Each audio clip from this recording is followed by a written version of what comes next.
Hello, and welcome to this episode of Central Valley Stories, Advertising and Public Relations. On this podcast, we talk history, trends, changes, and challenges with some of the region's veteran practitioners and agency owners. I'm your host, Professor Betsy Hayes, in the Media, Communications, and Journalism Department at Fresno State. Enjoy! Today, we are so fortunate to have in the studio Jose Elgorriaga with Univision, and he has had such a fascinating career and so much to share about the evolution of things in our world in advertising, and we can't wait to get started, so welcome. Thank you very much for having me. I'm super excited to be here. I love it. So let's start at the beginning, right? Let's give our listeners some context. How did your career begin? Fresno State grad, go Dogs. Really loved marketing, when I was in college. I had some great professors, Dr. Rice, and, I was always drawn to the lure of commercials, getting people excited about watching content, not really knowing the full effect of if you put a good piece out with content that people will actually go to it and purchase goods. I was more focused on the reaction and how to create a campaign that resonated and people would remember, but the end goal is to get people to purchase. And so once you graduated from Fresno State, where did we go next? Did a little stint. I played a little soccer. I was teaching tennis. I played both soccer and tennis at Fresno State. And then in the paper, I read an article. There was an opening at a local station here that was running a Spanish language network, Telemundo, which was an upstart. It was new. And I decided to go and have an interview. And fortunately for me, I met with a gentleman. His name is Gary Kikola, very famous here in the Fresno area, has multiple TV stations. And he hired me to be his first ever employee in Spanish. And the fun part about it is that neither of us knew anything about Spanish language media, how to sell it, or how to approach it. So it was a huge learning curve, but it was something that I think built the foundation for me to be able to move forward in the future, to be able to sell really without numbers and without resources. Yes. So how did you sell in those early days? Because you're right, you didn't have the data yet because it was such a new concept. I'd love to hear about a couple of those strategies. Well, it was a lot of rejection. Amen, right? The beauty of it, you were a young student and you looked at the people who own the business and they hired an advertising agency to come on and to guide us. And pretty much I did exactly what they asked me to do, go out, get information from advertising agencies, from advertisers, and to see, does our product resonate? Do people know about our product? How much are they willing to pay for the product? And 10 out of 10 times initially it was no. So you're dealing with a lot of rejection. I mean, I could be dealing with the biggest agency in town, asking them for a meeting, and, it would be no. You would write them a letter, they would write back with a letter. So you have to understand that Spanish language 28 years ago was a non-entity. I mean, it was not even an afterthought, and people were not thinking about it, even though the population at that time was 25% of the population, but it just wasn't on anybody's radar at the time. And 25% is a lot. There are a lot of markets today that we sell as Univision as a whole that have 25% of the population is Hispanic, and they do gangbusters. But back in the day when we first started, it was 25% and nobody wanted to talk about it. Fast forward to today, it's 60% of the population. Now everybody wants to talk about it, and if they're not talking about it, they need to talk about it. Exactly. Much easier to sell today than it was 28 years ago. And, anything new, you've got to educate to get started. And it sounds like that's where you began, which of course makes perfect sense. And then you started getting the data, you started getting the results. And that, of course, made it a little bit more fun to go on the pitches. Absolutely. So when I was at Telemundo, you had to be creative. So, we came up with creative campaigns and cheeky commercials that would stand out. So they knew it was us that got the results. And then I made the move to Univision, become the national sales manager, and came over to a company which they had all sorts of data. They had demographics. They had so much information. And I had never been used to selling with any of this because I didn't have any of it. And I was like, I don't need any of this stuff. I can go in and sell on my own. So I went out there and I was selling and doing the job. But then once I was able to take a look at the information, take a look at the demographics, take a look at the ratings, and incorporate that into what I learned in college to be creative and to be creative on my own. Holy moly, it made the sell so much easier. When you walk in and you've got 60% of the population is Hispanics, 2 out of every school-age children are Hispanic. Our ratings are number 1 in the marketplace. It gives you a lot of confidence to sit across from a business owner, whether they're a car dealer, a furniture store, or any type of business, and show them these demographics, and they look at it and they go, well, I really didn't know. And when you're passing on this great information, it's like a stock tip, and then you're able to talk about building their business. And that's where I think you get the most satisfaction, is you're coming in and you're not charging people. When you walk in, it means more money for them, and that's always fun to do. Absolutely. Let's take a step back to the days of the rejection, because obviously that took a lot of perseverance and grit and stick-to-itiveness to keep going. Can you talk about that time and how you kept talking yourself up to keep going and how you dealt with that? Because that wasn't easy. Yeah, no, you're naive. You're just naive. You walk into businesses and you're literally told to leave. You're told that you've got no audience, and you come back and you go back to the home office and you check yourself and you say, wow, I mean, this is interesting. And at that point, I was relaying to the people who own the business. So I really didn't have the concept of the business in terms of the rejection. I was relaying. I was doing what I thought was right. Later on today, as a seller, I look back, I go, oh my God. I mean, it was a lot of rejection, a lot of no's, and eventually something happened at a competitor, and it changed really the dynamic of the marketplace, and people started buying us. And from then on, it started to take off and gained momentum. But there are moments in time where you doubt yourself, and you had other people in the market thinking that, you know, maybe you're not a salesperson, maybe you're better suited for another job. And we had an agency advising us at the time, and they were like saying, well, you know, maybe Jose's not a sales guy, maybe he's a production guy. And you know, you look at that decision, could have changed the course of my career. And here I am now. You know, I've been with Univision for 28 years. I've had various different positions throughout the company, where I was one of 4 people running the company. Now I'm on the West Coast running sales, and I've literally run every station in California with the exception of Los Angeles. And it's just been so much fun, you know. So we're very grateful you didn't listen to the folks who wanted to divert your attention, right? But as a young student, as a youngster, you don't know. Of course. And if you don't have the guidance, thank God we did have guidance from people who had been in the business and understood things. And if you don't have that support, and I think that's really the moral of the story is everybody needs help in business. Everybody needs help on their journey. I'm always open, always receptive, and I love helping people. I think I get that from my parents. Both of them are teachers. Both of them went at City College, went at State. My dad was a soccer coach as well. It's all about helping people. How do we get to the next level? How do we game plan to do better? And I think that's something I was fortunate that I had somebody who believed in me. And yeah, it worked out well. So let's talk about an early win. What is something that you are especially proud of from the early part of your career?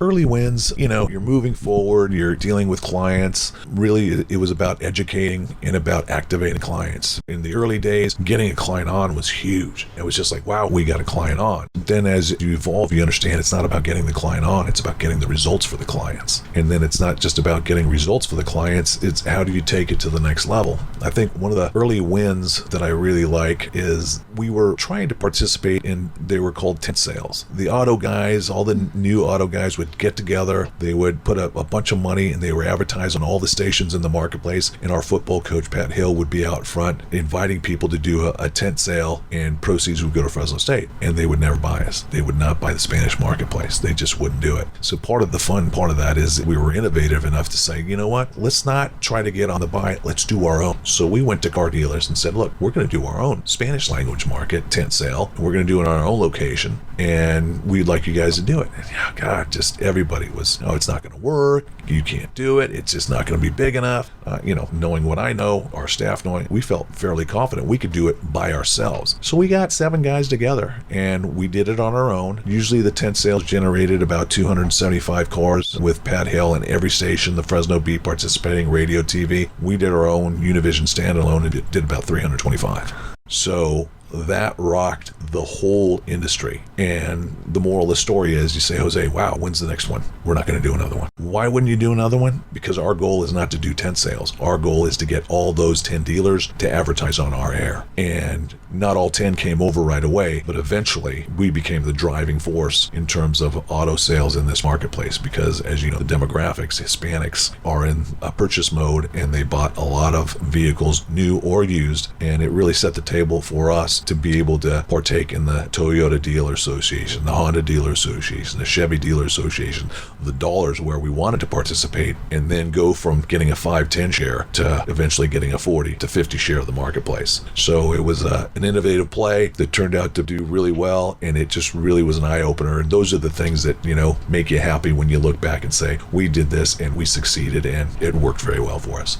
Oh my goodness. Yes. I mean, I would say that's a grand slam, right? Not just a home run. The company loved it. The company loved it. I mean, corporate was saying, are you kidding me? You're gambling, you're taking it. And we did it. And then afterwards they go, oh, brilliant play, guys. And I'm like, yeah, okay. A minute ago, you were like, oh my God, do you want to do it? And then next thing you know, well done. As it goes, right? Yeah. As it goes.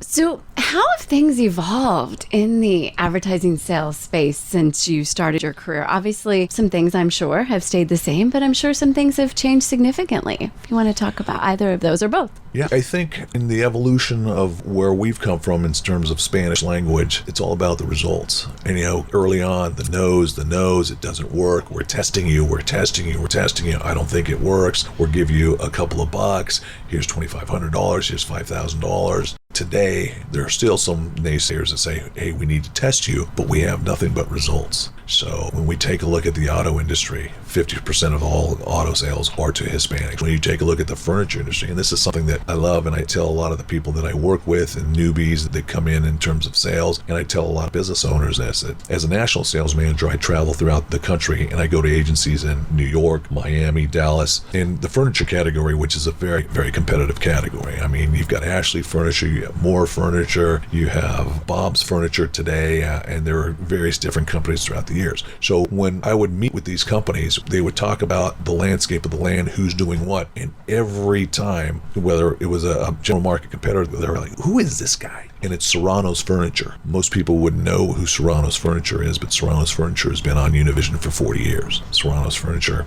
has a huge share of the marketplace, and every major competitor is always like, who are those guys? What are they doing? Why do they have such a big share?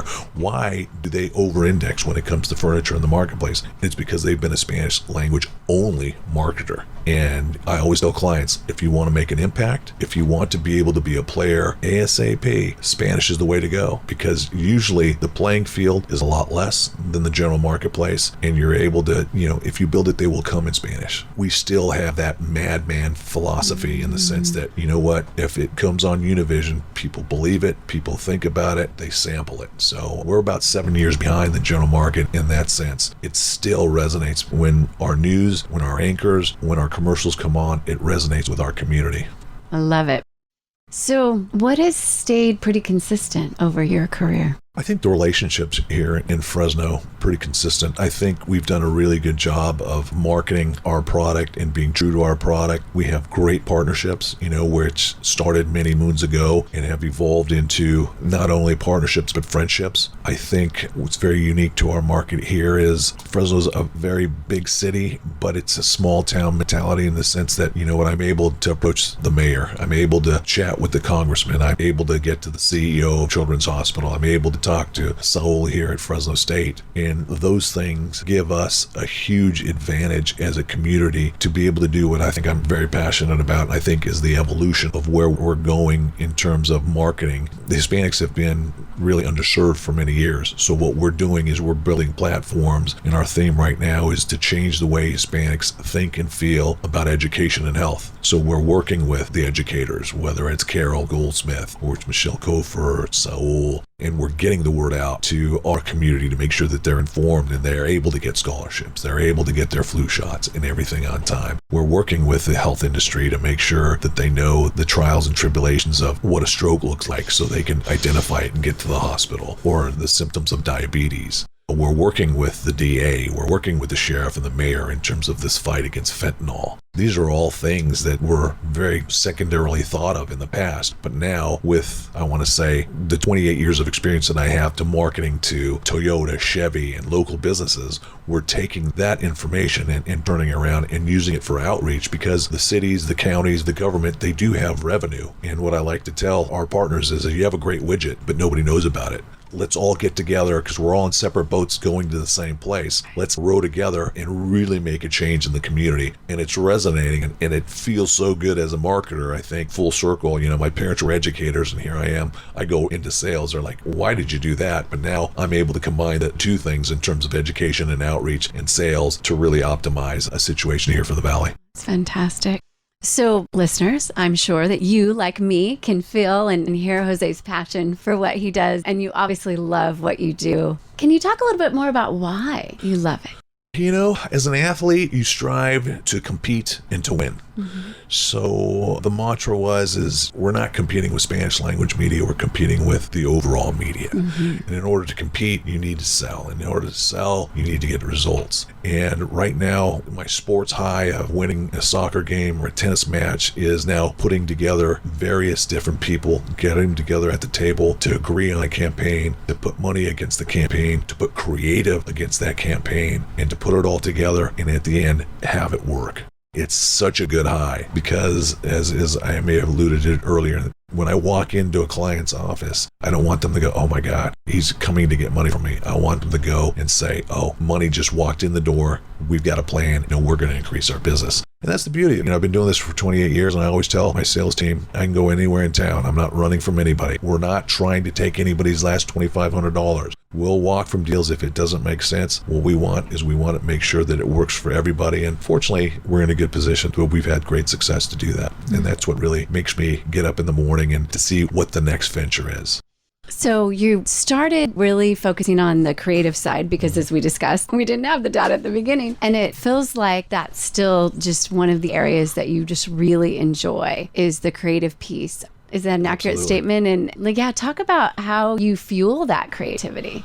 Nothing better than putting a great creative piece. How I fuel it is I watch a lot of video. I watch a lot of TV. I look at what other people are doing in the marketplaces. It doesn't have to be specific to an industry. I'll see a spot in health and I think, wow, that would work great for retail, or would be great for automotive, or I'll take something in automotive and then bring it to another category. And then I'll see something that works phenomenally in English and go, nobody's doing it in Spanish. Why don't we do it in Spanish? It just came up the other day. We did a deal with Learfield, who handles all the sports properties here at Fresno State. Fresno State's football games are all negotiated and usually done by CBS or a network. Well, one of them was open and had no television rights. So Learfield and Univision came together and said, why don't we do something in Spanish? Has it ever been done before? Well, we checked the records. There's never been a college football game exclusively on a Spanish language television station. So 3 weeks ago, we did the first ever Spanish language football game. And it was incredible. And it worked out so well. In my previous life, I worked with a young lady who ends up marrying the Bob Costas of Spanish language sports. He and his team came in and did the game at Fresno State. That team was the team that had done the last 2 Super Bowls. So, again, a lot of pride for Fresno State. We had nothing but the best. We were the first school to ever broadcast a collegiate football game in Spanish. So those are the type of things that make you get up in the morning and say, hey, what are we going to do next? So I am seeing, and I'm sure you are too, so much potential with this idea. Not only locally, but you are the national sales manager, and there are lots of college football teams. Do you see this perhaps being something that takes off? I mean, it feels very logical to me, but Sure. What are you predicting? Yeah, no, I mean, it's opened the doors for all of college sports. Actually, the conference that Fresno State is in did a piece on it saying that, the conference has been innovative. It's opening up the door because, as I like to say, it's really the Hispanic marketplace is one of the last markets that you can go to fill seats in a stadium or to get new clients. Because again, the demographics, we're very young demographics, our buying power is going to be multiplying over the years. It's really a perfect storm. So yeah, no, it's definitely something that collegiate sports is looking into, and they're looking into it very, very quickly. I love it. I'm seeing College World Series, right? March Madness. Oh my goodness. This is going to be fun to watch this unfold. So kind of related, let's talk a little bit about technology, because things were a little bit different in that space 28 years ago. Sure. Talk a little bit about how technology has impacted your career. Well, digital has totally changed the landscape of how we do things. We're still working through it. It's changing on a weekly, monthly basis. The company comes out, here's the next best thing to sliced bread. Then 3 weeks later, you've got something new. And we're all trying to figure it out. Linear is still a great way to be able to attack the marketplace in terms of radio and TV. But digital is something that we're all still trying to master. Everybody's selling it. We're still looking for those big success stories right now. You can see that social media is really taken a huge, huge pathway to the sky. We're seeing, in just an example, the bar industry for nightclubs and events. Maybe 7-8 years ago, it was just robust on radio. Big on radio, and now that's really dwindled because people are using Facebook, they're using Instagram, people are using social media to get the word out. So those businesses are having to take a different path in order to find clients, to find people to come into the location. So again, I think that's all part of the adventure in advertising. What is the best mix? How do I best put a client into play with a portion of digital, linear, outdoor? Those are the real fun challenges to be able to put that combination together to make things happen for a client. And with the other channels, there is obviously so much more history, so much more confidence in your predictions. If we do X, Y is probably going to happen based on what we've done in the past. And I think social is much less so, because straight numbers, numbers of followers and those things can predict it to some degree, but it's still the right match of algorithm plus creative plus luck. Frankly, I'll say it. Sure. So I bet that is a little bit more challenging to make sure you have as much confidence as you want, right? With your recommendations. Yeah, no, that's the thing. You've got to find the right combination. And then fortunately, if you have the right client who's going to be patient with you to allow you to find the right combination. Mm-hmm. Some clients, some agencies are under the gun. We need the result today. And if they don't get it, they switch them out. If you have a good client, somebody who's been with you for a while, somebody who's taken that leap of faith, and that's exactly the way I pitch it right now, because the last 28 years, you didn't believe me when TV was going to work. You didn't believe me when radio was going to work. Look where we are today. Digital is something you need to be in.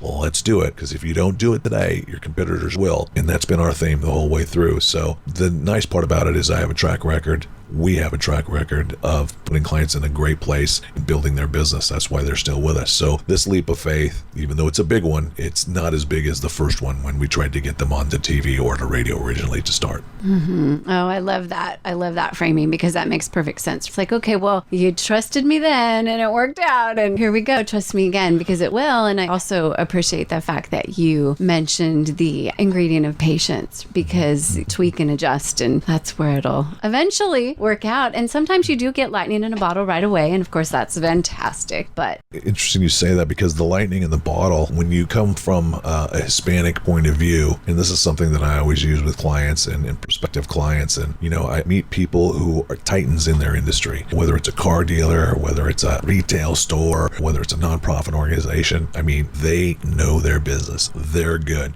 Some of them I can honestly look across and say, you're the best in the business. And they look at me, well, how are you going to help? And I said, well, if I was somebody that was buying a business, I would buy your business. They look at me sort of puzzled. What do you mean? If I'm the best, you're going to pay top dollar. I let them know that, well, you're not using Spanish. So I know there's another 5-10% there. I know this. Why? Because of the experience that I have. So you are the best. I'm not saying you're not, but I know with the experience that we bring to the table, with our market brings to the table, you're leaving 5 to 15%, depending on how we go at it, on the table. And it's something that when we walk out, they have to think to themselves, you know what? I really don't like what he said, but they might be right. So that's a beautiful thing. It's all about dialogue. It's all about having that conversation. And to your point about patience, if you're lucky enough and knowing what we know, you have to be patient, because it doesn't always strike lightning in the bottle. But if you haven't been in Spanish, the odds are it's going to work. Right. The lightning will get in the bottle. It just, it might not be day one. Funny, because you talk with clients, and I don't know how many times I've been into, you walk into agencies and they've got a lot of money, and, they look at you and they say, we need something that's out of the box. We need a big promotion. We need something big, because, this is what they want. This is what they're asking everybody.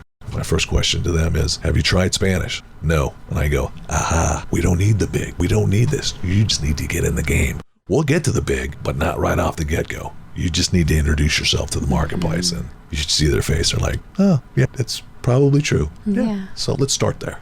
Yeah, Start there. exactly. Get the introduction, get the audience to know who you are and be interested, establish a little bit of trust before you hit them with the fireworks. Those are all the great points that we try to live by. You need to have an introduction because people just may not know who you are. It's that simple.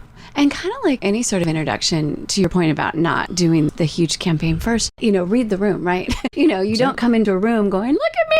You say, hello, I'm Marvin, and, whatever. Exactly. And I really appreciate that analogy because that makes a lot of sense. And I'm glad to hear that clients are listening to that because I could see how mistakes could be made without that counsel. No question. Again, the beauty of it is we have so many success stories, so many success stories to back it up. And especially in today's day and age where it's so difficult for the ratings service to really get a good playing level field because as we've seen in most every medium, viewership's down, listenership's down, so on and so forth. But what we are able to do is deliver, 20,000 people in an event, 10,000 people at an event. Those things cannot be disputed. Right. And it's very simple, when you talk about the Spanish marketplace, when you talk about Chachansey Park, when you talk about events down there, we do between 10 and 15,000 people, 4 or 5 times a year, $100, $150 a ticket. That's a lot of money. When you take a look at a soccer game, the record attendance at Chachansey Park is a soccer game. It's a Hispanic soccer game. Yes. So those are all great things.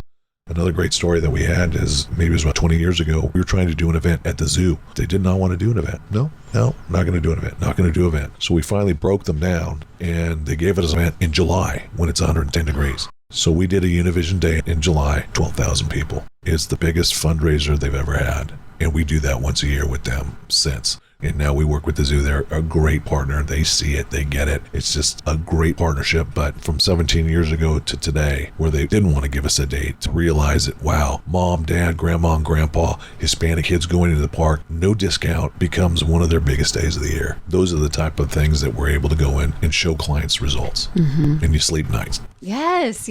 Oh my gosh. And you sleep well, right? Because, Yes. and I think that's important in sales in general, but obviously advertising sales is what we're talking about in this podcast. And feeling good about what you're able to do for the clients, I'm certain that's very satisfying. Absolutely. That's the best part. I mean, you just feel good and you pick up the phone, you chat with people, you hear horror stories about, clients calling at all hours. I mean, that's part of what we do, part-time therapists, because we do have highs and then there are times where there are lows. I mean, you have COVID come in and what happens? People are advertising, wait, I can't advertise this now, whatever. You know what? We were the first to say, what can we do to help? We'll cut your advertising, but we're going to keep a message going. These are times where it's not about the money. It's about the partnership. It's about what we do in the community. It's about being able to help people out when they need it. And the clients remember you for that as well. Absolutely. Yeah.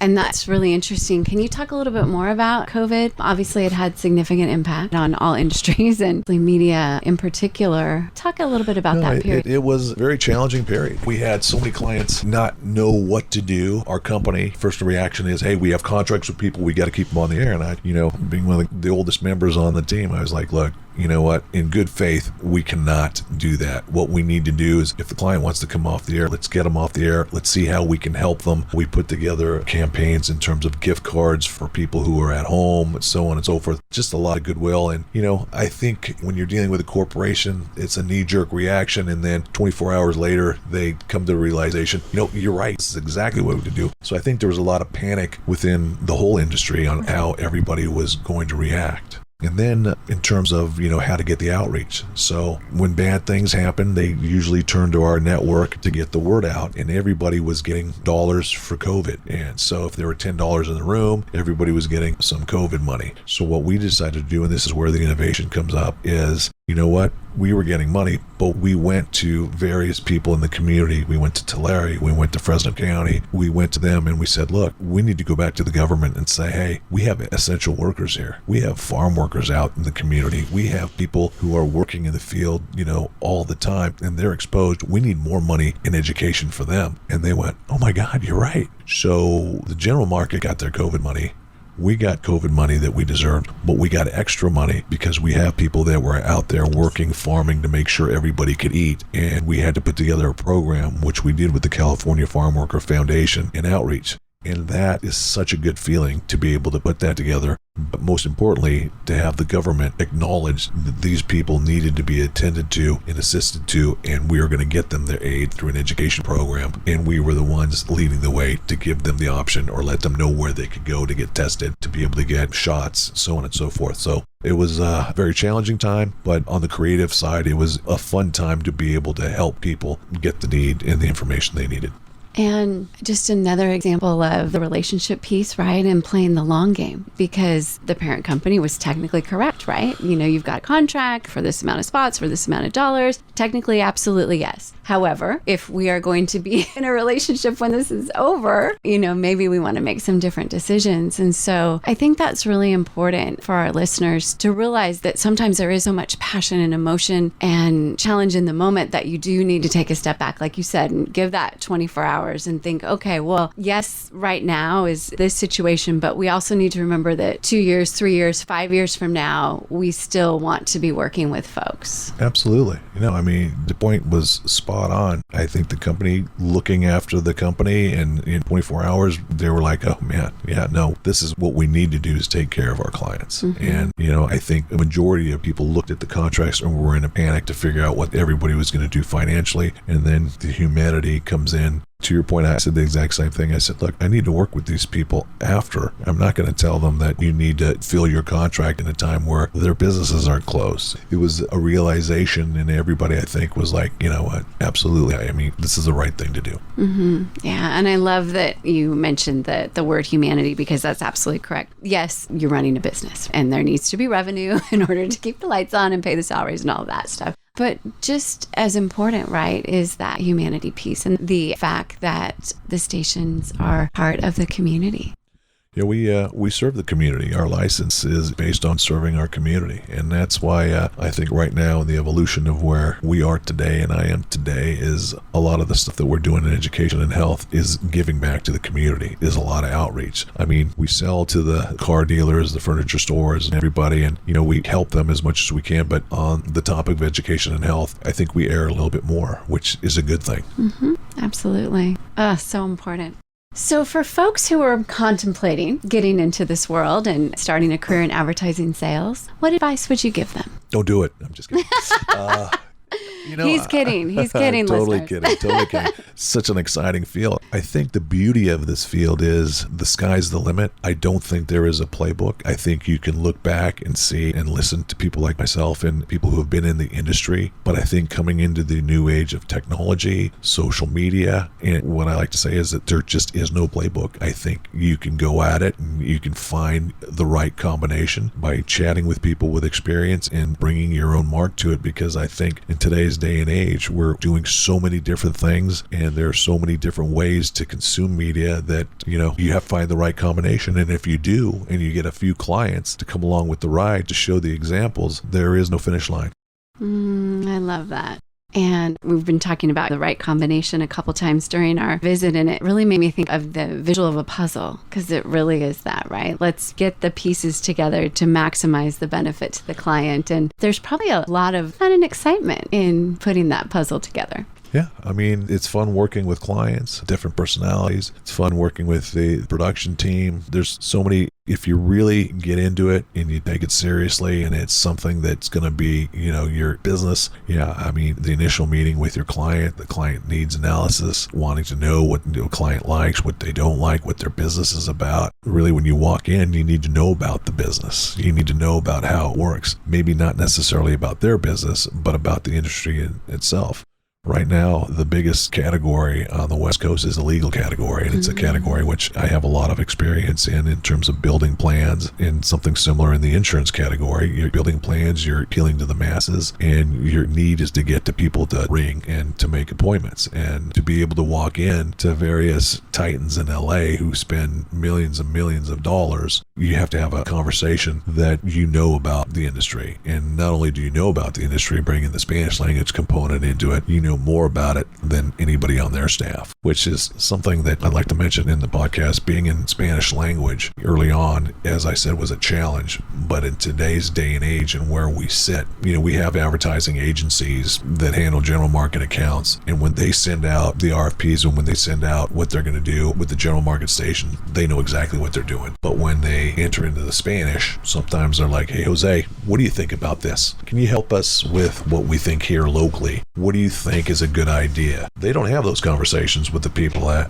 general market stations necessarily, because Spanish, quote unquote, and I would love to say this, it's a foreign language. So they don't understand it. They walk away from it. They're afraid of it. But fortunately, it's our wheelhouse. It's where we live. It's where we get results every day. So we're able to feel confident and go at it and work with clients that we might not get a shot to do if we were on the other side. Political is a great example. When, meet with all the political candidates when they come through, especially the gubernatorial candidates. We did a debate here at Fresno State. We had Meg Whitman debate Jerry Brown, and Meg Whitman back in the day, I met with her initially and sat down, and she kicked everybody out of the office except for myself and our political team. And we went through the presentation, and she looked at it, very smart lady. She said, I need to win 30% of the Hispanic vote in order to be governor. And she spent the money and she did her best to do it. We had the debate here. Unfortunately for her, she fumbled on a couple of questions, and then the rest is history. But it's that simple to be able to be part of the conversation now as the Hispanic marketplace. We're part of the conversation. People look for us now, whereas 28 years ago, we were an afterthought. So fun to look at how all of that has evolved and just the wonderful spot that we now are living in. So as we wrap up today, anything else that you would like to add? I just want to thank you for the invite. It's an honor. I'm just a big Fresno State fan. As I told you earlier, my parents met here at Fresno State. My dad was a professor here. He was a soccer coach here. I played soccer and tennis here, so I am a Bulldog truant. We have a magnificent president right now who believes in the Hispanic marketplace, who is really helping with the outreach and education for our marketplace. So just pleased to be here. Thank you so much. Oh, you're very welcome. It's been our pleasure. And thank you very much. And that's a wrap, folks. Thank you for joining us for this episode of Central Valley Stories, Advertising and Public Relations. Join us again next time as we talk history, trends, changes, and challenges with more of the region's veteran practitioners and agency owners. Until then, take care and be well.